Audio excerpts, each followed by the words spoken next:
pakikwento mo nga pala, konting-konti lang.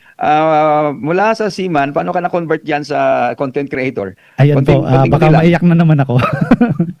Pero yung balikan natin, short ano lang po, nung nasa barko po ako, kaya po nag-early retirement na rin ako dahil nga nung panahon ng pandemic ay muntik na tayo.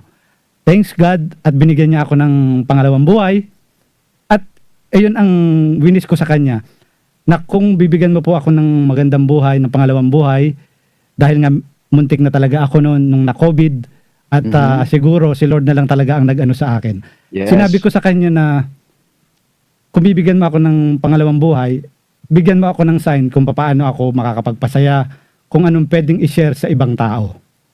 At yun nga po, nung umuwi ako dito,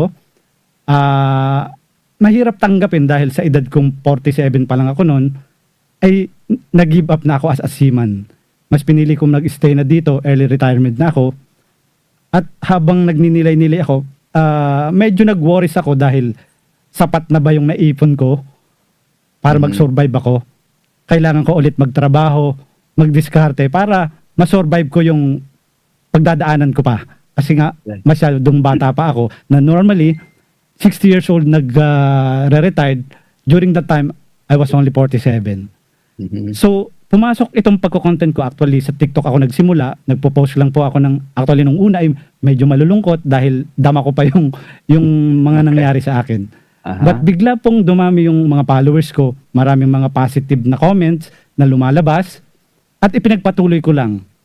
At luckily, nag-switch ako sa Facebook at bigla ring dumami yung aking hanggang na-monetize ako, nagkaroon ng dagdag na income at ayun, dun ko na pinagpatuloy na mag-share ng mga good vibes, ng mga inspirational talks na nakakatulong.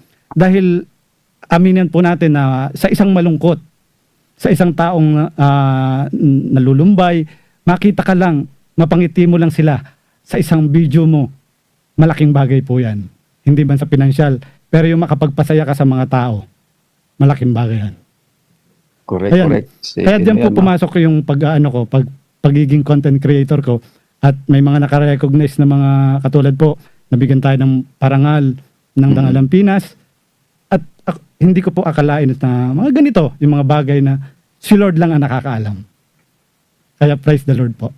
Okay. So salamat Katropang Orly, talagang alam mo, very touching moments yan eh. Yun ang mga istorya kung saan ay hindi dapat magsasawa ang pakinggan, okay?